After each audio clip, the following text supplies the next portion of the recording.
As an immigrant in the USA, one of my dreams was to own a house I would call my own. Much as renting is great, my desire was to buy. If you are here, you might have the same desire, right? In today's video, I'm going to give you 6 questions I wish I tackled as a first-time home buyer before buying, along with a few additional tips that are definitely relevant in today's marketplace. So I highly recommend you watch to the end of the video so that you don't miss a thing and will save you money, time, and a headache. There are about 6 questions new home buyers don't ask themselves before buying their first home, which lead to foreclosures and money struggles. Let's dive in.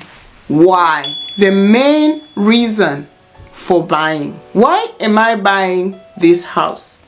There are so many reasons why people decide to move from either renting, sharing, or living at home to buying a house.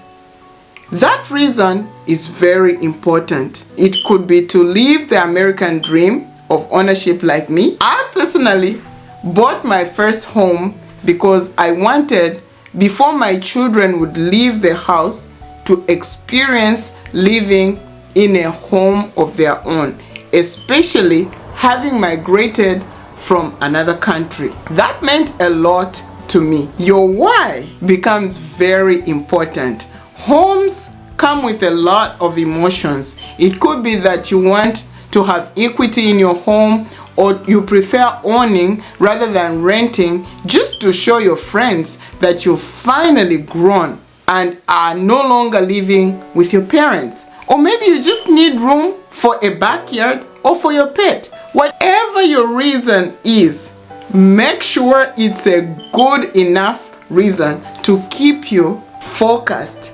during tough seasons. How much home can I afford? The cost of the home should be considered very well. A lot of people buy too much house than they need for too much money than they can afford.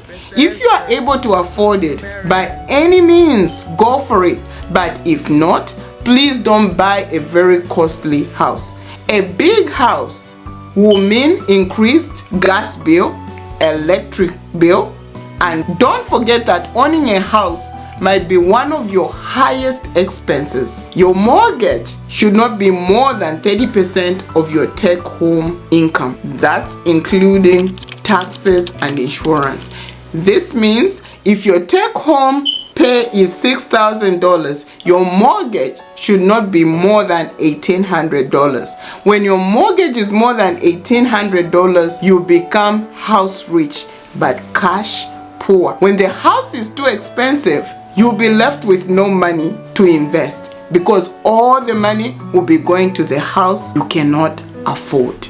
Here is my recommendation. If your house is getting all your money, downsize by selling and finding something more affordable to allow you to have money left over at the end of the month. Build your wealth first, then go buy your dream home, as opposed to using your active income to buy a house. The amount of down payment. Buying a house comes with upfront costs and ongoing costs.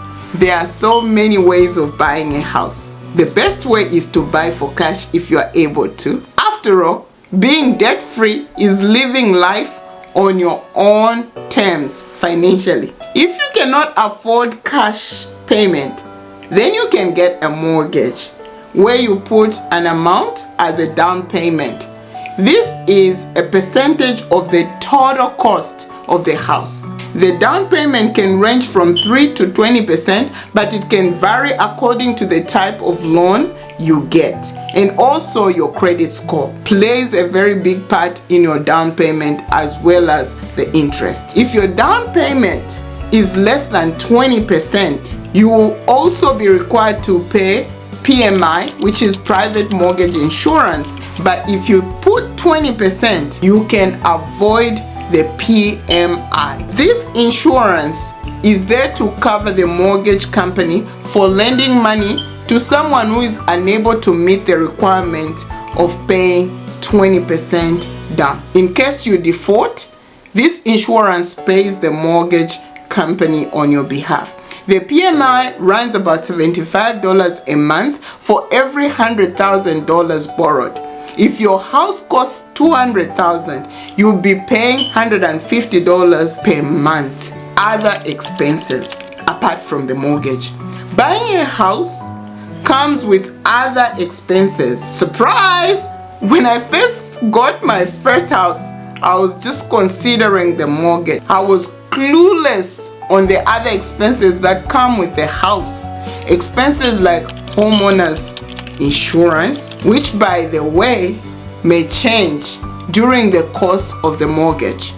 In fact, home insurance premiums went up an average of 12.1% last year, according to Policy Genius analysis of policy renewals from May 2021 to May 2022.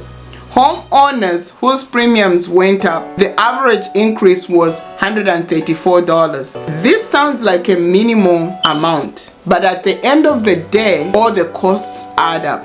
There are also other expenses for the maintenance of the house.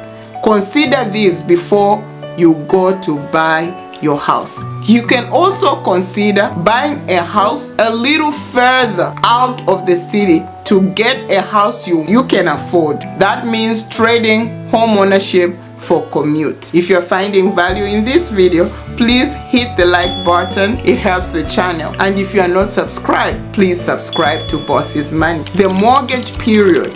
Mortgages last a long time. A standard mortgage will last about 30 years. Some people even die way before they can even satisfy the mortgage. Because of this reason, don't buy your largest purchase on emotion or impulse. If possible, when you take a 30-year mortgage, make payments like you have a 15-year mortgage. That way, you can knock this debt off in the fewest years possible and reduce the interest. You should think of devising a good plan on how you are going to pay this debt and follow through with it.